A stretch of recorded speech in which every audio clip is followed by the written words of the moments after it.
Okay, let's go over how to climb. Make sure you have your grip aids on, your pole is clean, and you're warmed up.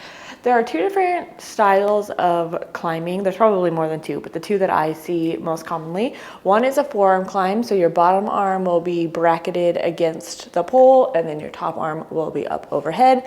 And then the other style, I'm not sure what it would be called, but both arms are up, and you just don't have your bottom arm on the pole, which I think this climbing is significantly more harder than it needs to be. So I tend to forearm climb more than the other style of climb. So before we get to our arms, let's first figure out what's going on with our legs, because climbing is both an upper body and a lower body exercise. So one leg is going to go behind the pole, and then eventually one leg will come in front of the pole. So starting with your back leg, I'm going to use my right leg.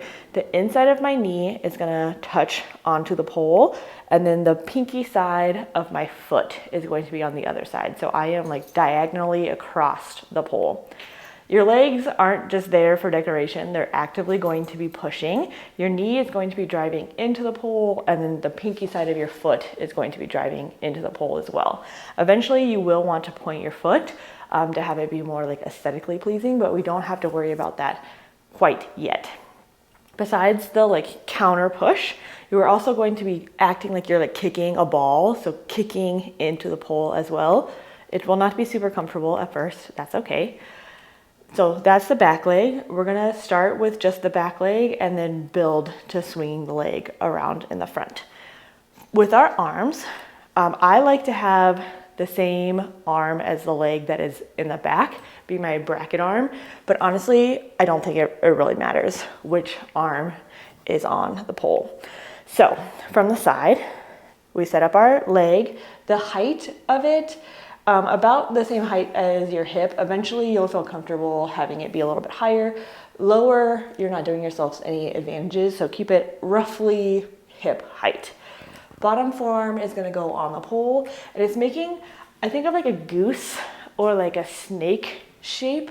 So it's crunched a little bit more towards your pinky side, but not like hella crunch, just slightly tilted towards your pinky, which is called ulnar deviation, in case you were curious. And then the like meatier part of your forearm on the pole as well.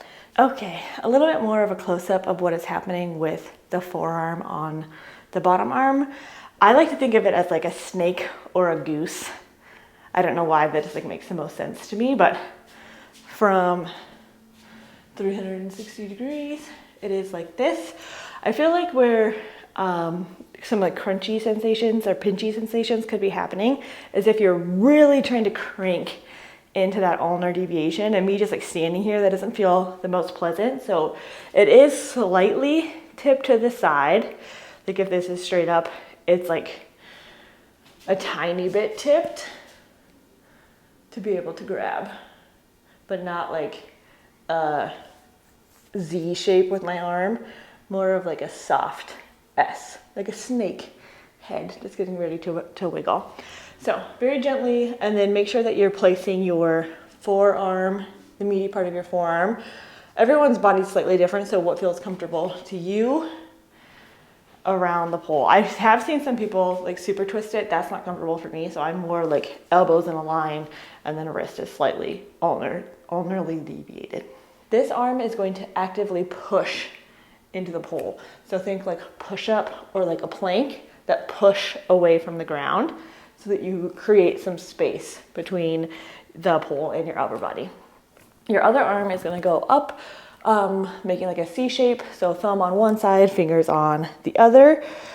To climb, there's a lot of different things happening. We're gonna do that counter twist like we talked about with the leg, as well as kick.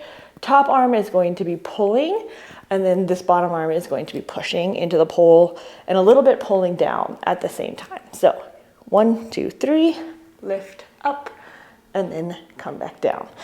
On spin, I feel like the carousel kick shape makes a lot more sense than on static, because you can actually make like a pretty pose with this carousel kick. So we're doing that same push-pull kick with our arms and our legs that we were on static. You just lift the back leg up, and that'll give you a little bit of a spin.